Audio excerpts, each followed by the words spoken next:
But I'm really thrilled that we're getting to hear from the voices that we are. And the first person that we're gonna hear from this morning is Dylan Forbes, who, yes, sounds like most of you remember Dylan. And the last time that we talked, it was kind of like a real spur of the moment thing. We decided that we were gonna try to raise some funds to send with Dylan to Lebanon, and you guys did great. Like, people really came through, and and then it was able to also tie in with another outreach we had done back in the fall with the family of the Barber family, with Jay, who was in that ended up being paralyzed. And anyway, I'll let her tell you what the connection was there, but so glad that she just got back, what, Wednesday? Tuesday. So I'm so glad that she made it back in time. And we're grateful you're safe, and can't wait to hear what you have to share. Thank you. Hi, everybody. It's been a while since I talked to most of you. It's really good to see your faces. I'm probably going to read from this for the most part. But I'm just here mainly to express thanks and gratitude to you all for your really generous donation. It was like a month and a half ago. It really was like just a week, not even a week-long campaign. It was a few days. And we were able to raise almost $3,000 US, which is massive. And I just want to say all of that went straight to organizations in Lebanon. I bought my own ticket. It wasn't like just to be clear. When I was there, I was able to donate that almost $3,000 in cash to a number of organizations there.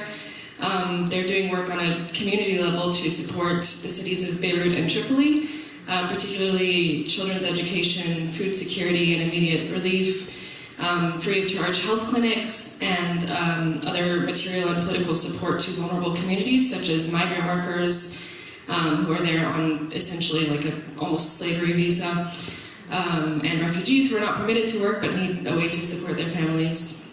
I'm really happy to provide like specifics about the names of these organizations and the amounts, and more details about what they do. We can do that on the website or on Facebook or something, or even after the service if you want to come find me.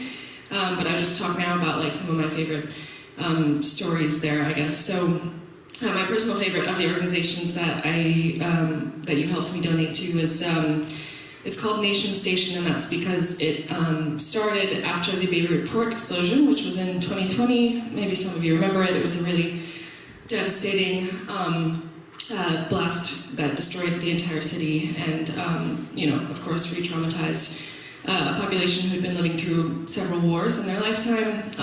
And this group of individuals met at an abandoned gas station and decided that would be their hub for for coordinating efforts to get people to hospitals, to rebuild people's homes, to, this person needs their toilet repaired because it was destroyed in the explosion, and this person we just gave food aid to is actually a plumber, so let's connect them. And it's a really wonderful example of mutual aid, and it's and they have grown and developed from there. They have a community garden, they do food relief, they do, so when I was donating there's a free medical clinic, and there was a man, he was like an elderly father with his son who was severely disabled and in a wheelchair, and he said that was the only place where he could get medical care.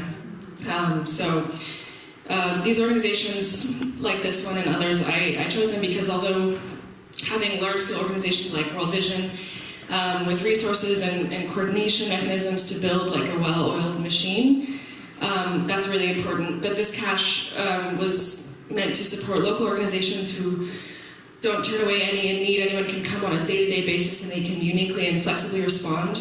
Also, these organizations have real trouble accessing cash and accessing funds to support themselves. There's currently a severe banking crisis and hyperinflation and policies that prevent local organizations without a US or European status from accessing any US dollars. And dollars are really important there because the value of the local currency has dropped massively since for the past 3 years. So, like, to give you a picture, the 3,000 that we sent, let's say around 3,000, It used to be, in 2019, worth 4.5 million lira, and now it's worth 120 million lira. So just hugely important for them to have access to funding in hand. So thank you all. More personally, I return to Lebanon on a regular basis, probably too often, because it's a place I've really connected with on a deep spiritual level. During this visit there, I was able to witness the engagement of two of my dearest friends. One of them is a Lebanese pastor, and the other is a Canadian Baptist camp director. And they have sustained the most impressive long-distance relationship I've ever seen, except for my parents. I stayed with friends of mine while there who are basically running an informal hostel. Any friend of friend, any artist they know who is in need of a place to stay, who's in a tough situation, was welcome. And we had kind of a rotating group of people staying in and out with a place to crash, no questions asked. I was able to reconnect with my pastor friends who are doing very difficult work throughout Syria and Lebanon, and with some populations that are either aging out or who are just have a lack of hope. And they're doing a lot of intentional work with youth to maintain like a youth involvement in the church, and not just youth involvement, but youth leadership. Yeah, and I also, specifically from my parents, was able to donate some to them as well, to their initiatives, so that was really special. I spent time at the local park where friends of mine had just seen an empty, abandoned parking lot and decided to just go rogue and turn it into a park, and now it looks amazing. It looks so beautiful, and so it's one of the lone green spaces in Beirut, and it's really special. And I guess on a darker side, there are always really heavy things every time I return. One of my friends was detained by the General Security Forces for half a day only, but still, just for being Palestinian. People were desperate enough that another friend had a squatter, basically, and a stalker who wouldn't leave him alone. This person was also very vulnerable and was suffering from addiction, but my friend is Syrian and gay, and so if he had gone to law enforcement services, like, it just would have been really bad situation for everyone, and he really struggled with how to protect himself and not put this other person in undue danger while also getting his home back. So things like that happen all the time, and these types of stories exist, of course, in the US. They exist everywhere. These are just a few of the ones on my heart these days. But we're at the thankful service and thinking of gratefulness and the practice also of waiting that we see in the upcoming Advent season. These people are so patient. They just ask and wait and ask and wait and ask and wait, and they try any loophole, any possible workaround, only to be shut down 99 times out of 100. And it's heartbreaking for each individual in their own way, in their own story, whether it's like waiting for a diploma for a degree they earned 2 years ago, or for a visa to finally bittersweetly allow them to leave their beloved country, or for a salary going unpaid for month after month due to the crisis, and continuing to work in an NGO they care about while being unpaid for, God knows how long it's going to last. Yet they're all really all the more and like inconceivably thankful in this waiting for the community of support they have around them and for God's love, and I'm just so privileged to be a part of that, a small part of that. And the last thing I'll say is, like, of course, here in the US as well, Syrians, Palestinians, Lebanese people, migrants, many other groups are facing unbearable oppressive weights and often just flat out no's due to structures that are oppressing them. And I believe that God blesses and favors these people, actually, the waiters, the most vulnerable and oppressed, and calls us to not only learn from them, but also to actively engage with them, to love them, to pray with them, and to fight for them. So thank you again, everybody, profusely for your continued support. It means so much to me personally, but it also, I think, is on God's heart. So I thank you for your time. I think I just ran out the clock.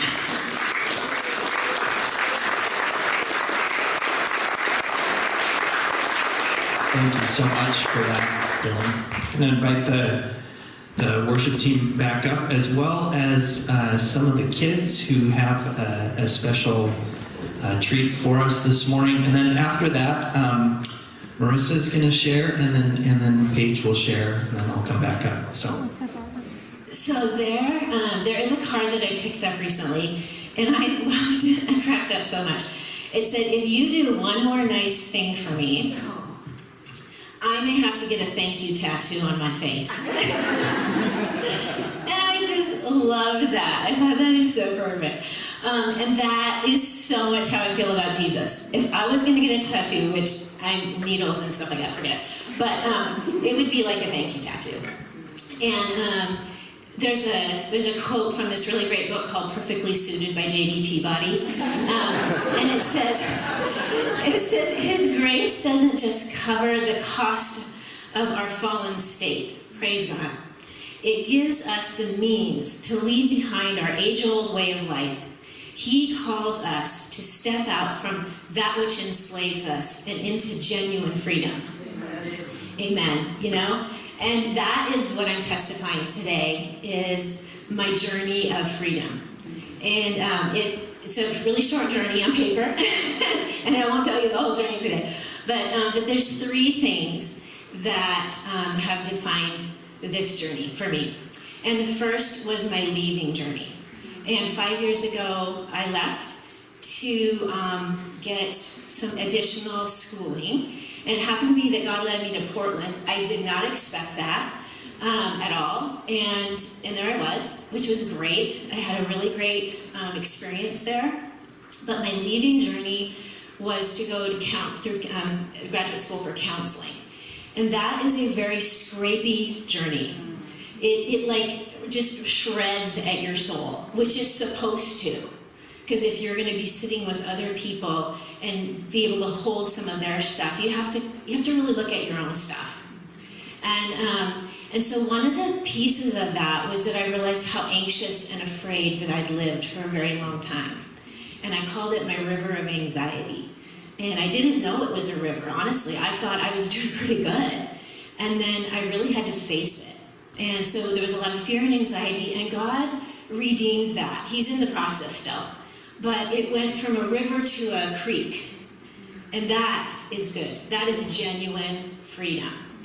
And in that place, He became my comfort. He became a place of comfort. While I know He was allowing the journey of school and all the tough stuff to scrape at me, He was right alongside me, comforting me in that place and healing me. So it wasn't just, I identify it now. It was like, no, like He's gonna fix and heal that. So I'm so thankful for that. So that was the first piece. My leaving journey was of His comfort. The second is my ongoing journey. And that has been, as I've been walking with my kiddo Greta in a different gendered place for almost 4 years now. I had a theology, and it collided with reality. And that reality was called love. And and it should. That should have been the most important place. I really didn't understand how deep God's love for me. I could say it. I could, quote verses. There was something in embracing my kids' journey that was the journey that felt uncomfortable, that I really found out how deep God's love was and how shallow mine was. How very little I actually had. That's what scared me. It really terrified me. I thought, how am I going to get all this love that I'm going to need? Well, He had it. He has it. It's there. It's right there for us. And I have been camping on 1 John 4 for just weeks. I just can't get out of there. And the place that it's really special to me, it says, God is love, and when we take up permanent residence in a life of love, then we live in God, and God lives in us. And this way, love has the run of the house and becomes home and mature in us.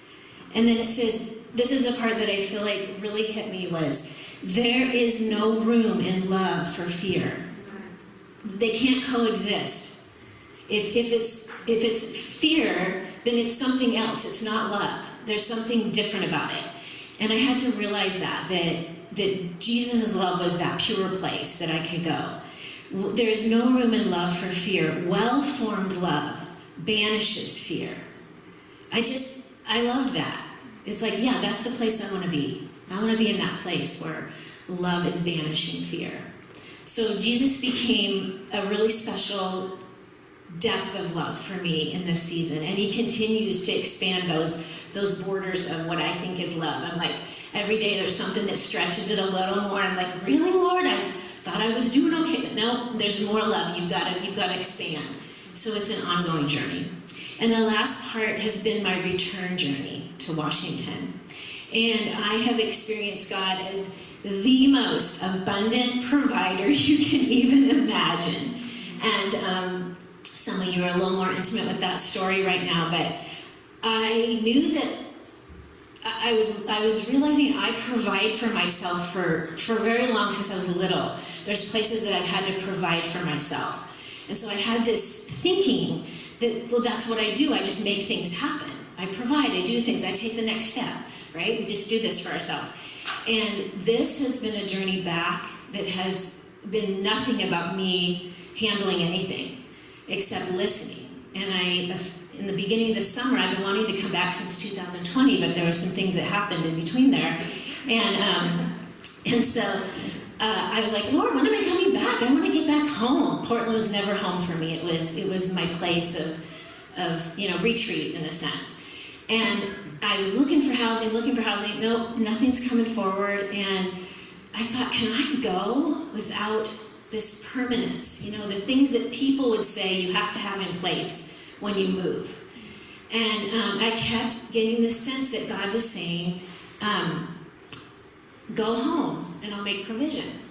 And I'd think about renewing my lease and I'd get nauseous, like physically nauseous. And I thought, this is super weird. What is going on here? So I went with go home and trust me. And I have literally had housing since August 27th. And I wrote the words linked with precision. It's not just housing here or there, this little space and this homestay or this homestead or whatever. It's like the day something ends, I'll get a call, and then that day something will begin. And it's been like that. And I have housing through April, and actually probably beyond that. And that is provision. I mean, that's the hand of God. That doesn't happen, just by happenstance. And so that's been another place of his provision. So he's been a comfort. He's been the deepest love. He's been the most faithful provider. And the last quote I wanted to leave you with that's been really a book that has been so important in my journey right now is The Believer's Secret of Waiting on God, Andrew Murray in the 1800s. I mean, this is like it could have been written today. I just love the timeliness of when God speaks through people. But it says, it is God who is the valid reason for your expecting great things. Oh, do learn the lesson, Marissa. You are not going to wait on yourself to see what you feel and what changes come to you. You are going to wait on God to know first what he is, and then after that, what he will do. And that speaks so deeply to me of all the things that I have shared, and really is genuine freedom. And so I'm super grateful.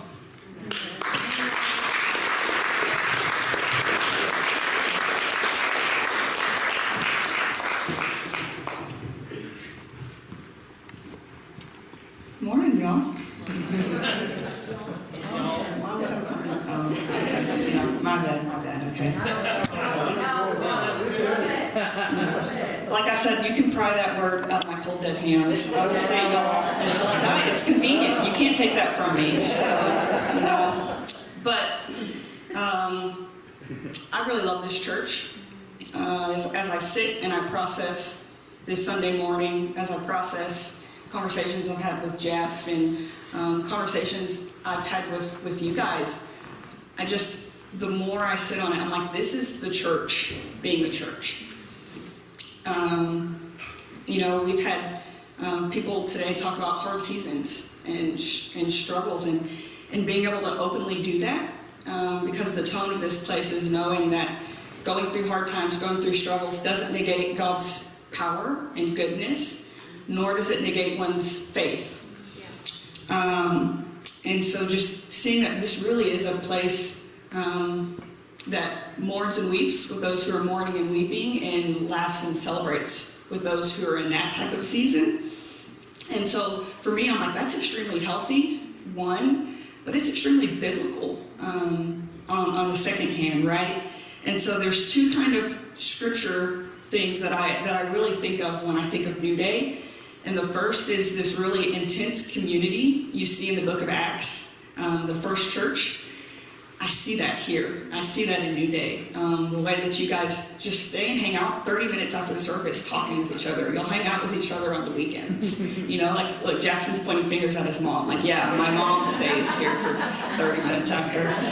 So I'm like, Tiffany, you're a great conversationalist. Everybody loves it. So, you know, and so I see that in this church. And then I think of the Psalms. And so in the English Bible, there are 150 Psalms. 65 of those are Psalms of Lament, right? And these are the literal prayers and songs of Christians passed throughout the generations, right? And so that tells us as Christians, we don't have to shy away from the hard and uncomfortable things. You know, like we can voice our pain and our struggles and have our community sit in the trenches with us and journey with us through those. And New Day models that so stinking well. And so for me, I hate to be cheesy. I really try not to be cheesy, but that's really what I'm thankful for. You know, like I'm blown away. I'm like, I get to be here. You know, I get to be a part of this community. I get to have a boss that's loving and compassionate and thoughtful and wise and tenderhearted. Like I get to have Jeff and Karen as my boss and mentor and friend. Like that blows my mind, you know? And so, you know, like every day I'm like, I get to be here. Like I get to pastor. It's not something I take lightly, and it can for real. Like I was thinking about it this morning and getting emotional about it. And I was just like, it's special. And so when Jeff originally asked me to do this, he gave me a good 2-3 weeks notice. You know, he's a good man, good guy. You know, he gave me a notice. But staff meeting rolled around this Wednesday, and I still really had no idea what I was going to say. And so Thursday night, I was driving home from Thanksgiving, and it hit me. I had like this epiphany. I was like, Paige, why don't you talk about what you're thankful for on a holiday that's literally called Thanksgiving? I was like, you're brilliant. This is, you know, I'm like, you're a genius. Like nobody's thought of this before. You're really got a long way, you know. And so, but for real, as I reflect, it really is unreal to me how much I have to be thankful for this season. You know, it's been hectic and stressful at times. But it's been so good, and it's been so fun, and it's been so life-giving. You know, like the love and generosity and hospitality that's been showered upon me. You know, I think about the gift cards I've received. I think about the dinners I've been invited to, the coffee dates I've been invited to, the people constantly checking up on me, the amount of Thanksgivings I was invited to. And this was my first Thanksgiving away from my family, and I had a great time. Like, I had a blast, you know. The food was great. I laughed until I cried. It was great. And I could ramble on about how great you guys are, but I really am just thankful to be a part of New Day. And, you know, that's not me saying that we're perfect, we've got everything figured out, but as an outsider coming in, I can tell you guys it's really special what's going on here, and it's really good. And so, yeah, that's where I have been this Thanksgiving, really just blown away by the generosity and the goodness of God that I have seen and felt through you guys. And so, yeah, now that I've spent the bulk of my time rambling about how awesome you are and how awesome Jeff is, I'm sure he's thoroughly uncomfortable and regrets asking me to do this. So I had messed with him, you know, throughout the week. I was like, bro, I'm going off script. I was like, I'm totally going off script. I was like, I'm going to have a 20-slide PowerPoint about the state of Arkansas. And now I'm sure at this point he's, I'm sure that he's wishing, I really wish he would have went with the Arkansas thing, you know? And so, but for real, guys, I'm deeply thankful, deeply humbled, just by the reception that I've had by you guys and getting to watch you guys interact and take part of that. And so, yeah, that's what I'm thankful for. So, thank you, guys.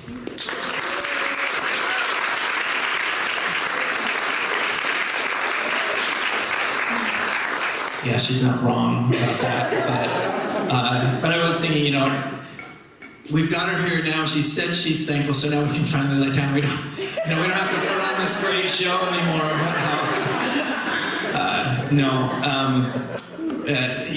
I think what she said about this community being able to hold both the hard things and the good things together, that is something really unique about,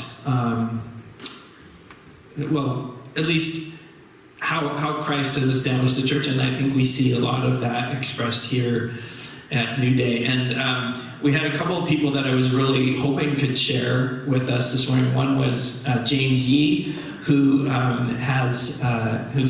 sick this week, but who had such a journey of being out of work and having God provide, and then having it happen again, and having it be a totally different experience.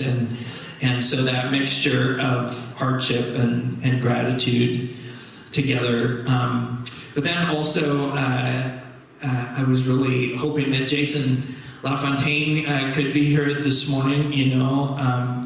Thanksgiving is such a mixed bag holiday for people with native backgrounds, and so we had a really interesting conversation, and I want to get to that in just a minute and kind of still talk about what we were going to talk about. But I came across a quote this week from Henry Nouwen that I wanted to put up there. It's kind of a long quote, but I wanted to just get your guys' thoughts around it, because he kind of touches on some of these things here. So, and I don't know if you'll appreciate this quote or find it just bugs you, so we can talk about it.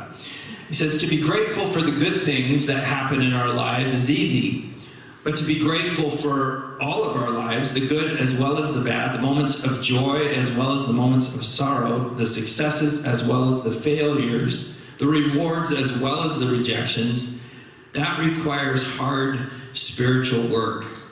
That's not the end of it. It keeps going. "Still, we are only truly grateful people when we can say thank you to all that has brought us to the present moment. As long as we keep dividing our lives between events and people we would like to remember and those we would rather forget, we cannot claim the fullness of our beings as a gift of God to be grateful for.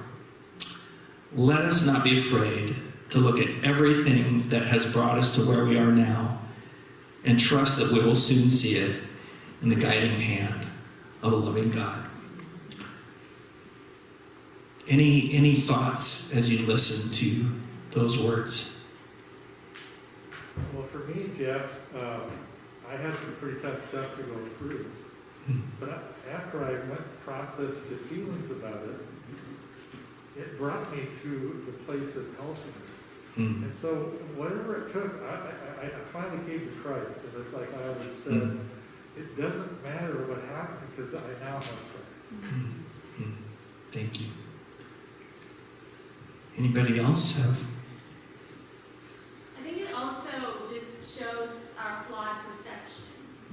What we think is good may actually be bad. Right. What we think is bad may actually be good. I think Mike Econelli wrote a lot about it, that you think that winning $1 million in the lottery is going to make your life amazing, but it can actually do the opposite. And we have a really flawed perception of good and bad, and things are a lot more complex, and seeing things through God's eyes, things may look very different than that. Yeah, thank you. I think that is really true. Any other thoughts on? I think of the word integration, that the way to wholeness, from I'm thinking my own story, has been that I've received both sides, or both things, or many things that could seem incongruent, hard, good, whatever labels you want to put on, but the wholeness has come when I've received all of it, and been curious about the hard things and received the hard things, but also embraced the sweet things too. Yeah, no, that is really good. I did like the way that he put that, of going, it's all part of what makes us who we are, and so being able to at least be thankful for maybe some of the the impact of some of those hurricanes. Were you going to say something, Claire? I think also there's a really beautiful thing here, which is we as Americans can learn a lot from the international church in this spot. Yeah. Like I think of what Dylan shared, like in many ways our lives are comfortable and functional way that the rest of the world does not experience. Yeah. And you get into that white savior mentality that we have a lot to give. Right. But this is a place where we can deeply receive in a really like powerful and meaningful way that I have personally found just very transformative in my own life. Yeah, no, that is a good word. This is a beautiful place of connection into the international community. Yeah. Zoe, what did you say? Go. I like the part of the quote that I think you were referencing where it says just something about, that whole picture and that gratitude for that whole picture for both sides. Like it allows, that's when we're able to connect to the fullness of our humanity, right? And I think that's the part that I really connected with, because I think there are some things in our lives that are not good. Yeah. And that God Right. says are not good. Right. Right? And it doesn't mean that, like, we should be thankful for, like, I don't know, I struggle with, like, I should be thankful for trauma. Right. Right. Like, but I do agree that I think, I'm grateful for the journey of finding God and being thankful for God's hand through my whole life, and knowing like that the good and the bad, those did not tear apart God's work in my life, right? And the fullness of my humanity and the fullness of who God is in my life, that is seen through it all. Right? Yes, that is really well said. Thank you, Zoe. Were you going to say something too? That's actually very similar to what I was going to say. I was going to say one of my favorite quotes from Karen is always that only God can mop up a mess and wring out something beautiful. And it reminds me of that. Like, it's not that terrible, horrible things are good things. Like, we're not bypassing the hardness. Yeah. We're just giving thanks, knowing that we have a good God who is somehow going to work this thing that is really awful sometimes into a beautiful tapestry. That what looks bad and what is bad in some ways is going to be a part of a good, better, big story. Yeah. And even if we don't get to see that better, He's with us. Yes. Yeah, that's the faith that Paige was talking about, that is there even in the midst of it. And the thing that gives us confidence in that is the crucifixion followed by the resurrection. Yes. God did that. Right. What Right. is he able and willing to do? Yes. I have a friend who's maybe 10 years younger than I am, which still makes her quite a senior. And she has gone through so many difficult things alone. She lives alone. And so I've learned that when something difficult for me comes up, Linda pops into my head saying, I'm not going to let Satan rob me of my joy. This, Yeah. And so that helps. Yeah. Helps a lot. Thank you. Yeah, Nick. I don't speak as quickly as everybody else, but I think I like the quote in a sense of, in retrospect, it's really great to be thankful, but it's also important not to be fake when you're going through something hard. Yes. And to just try to throw that aside and be like, oh, I'm thankful for this hard thing because I know that God's going to take, like, you can sit in the hard moments. And I think it's really healthy later on, if you're in a really healthy place, to really like see everything that's happened in your life that has brought you to where you are. But let's not mistake thinking like it's okay to be in a hard place. Yes. Sometimes you need to be in Yes. a hard place. And that doesn't mean you need to be thankful while you're in a hard place. Right. No, I think that is a really good one. I think that was what I was saying. There's something about this quote that is provocative, and you go, well, yeah, I think that's a good way to think about it. In retrospect, you can look back and sometimes see that hand of God in it. But it's okay. Like, it's not negating the reality of the hard time. I like what Zoe said about the connectedness to our humanity. I think that's a good way to think about it. When I was talking with Jason, as I said, obviously for Native Americans, Thanksgiving, it's just such a different, horrible reminder sometimes of all the pain and everything. And so he was talking about, he for those of you who don't know Jason, he is the director of Indian education for Native American education for the Tacoma School District, right? Is it Tacoma School District? It's actually the ESD, so he has 5 districts. 5 districts, okay. It's the largest in the state. Yes. Tiffany may be correcting my details here as I'm going through here this morning. I invited that. I asked her to be my backup here today. So, but so he decided with some of his students that he wanted to teach them how to make fry bread, which is sort of it's a piece of Native American culture across tribal boundaries, and it's this sort of flat bread that everybody knows about that is Native American. And so they decided, and I don't think he had even made it before, had he himself personally, so this was an experiment for him as well. But he set about having his students learn the process of putting it together, and it looks like they had pretty good results. But he wasn't just teaching them the process of how to make this bread.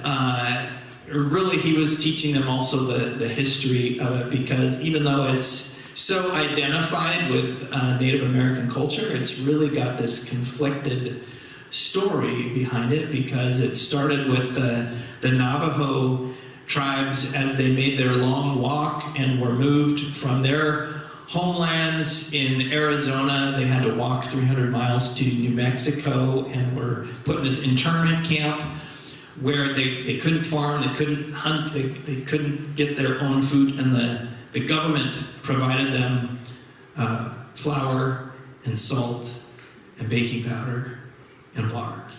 And that was all the ingredients they had to work with. And so they came up with this fry bread.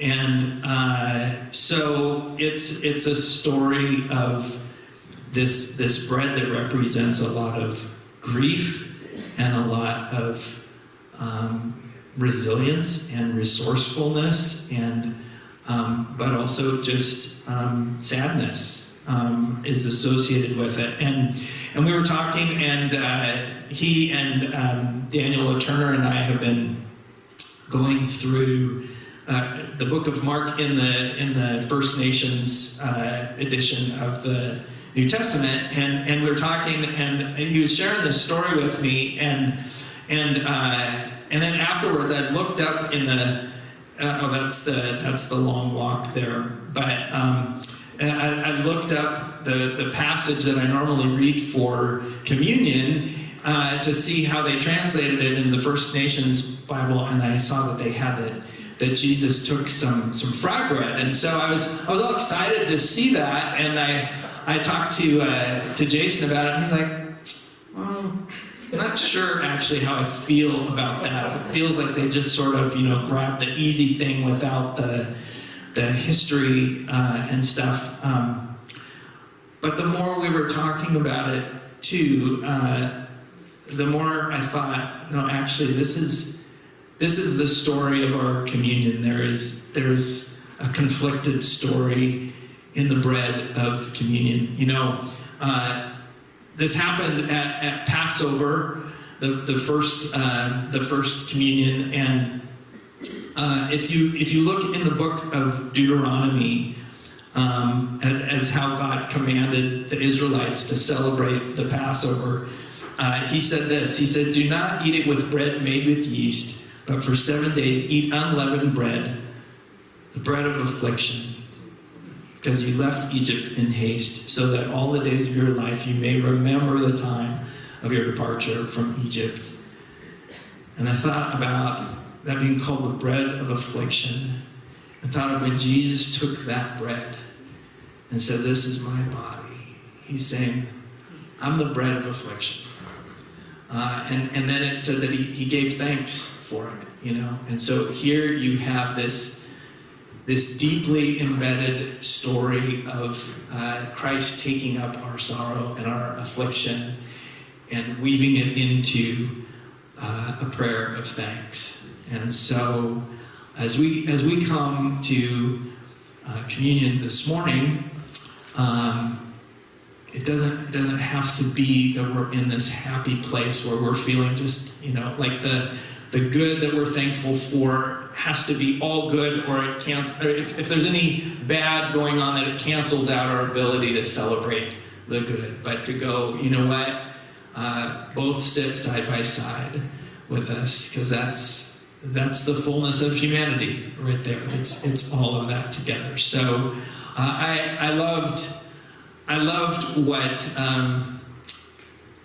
I just loved being able to learn that added piece from Jason about that bread, because it just expanded my picture of what Christ had done for us. So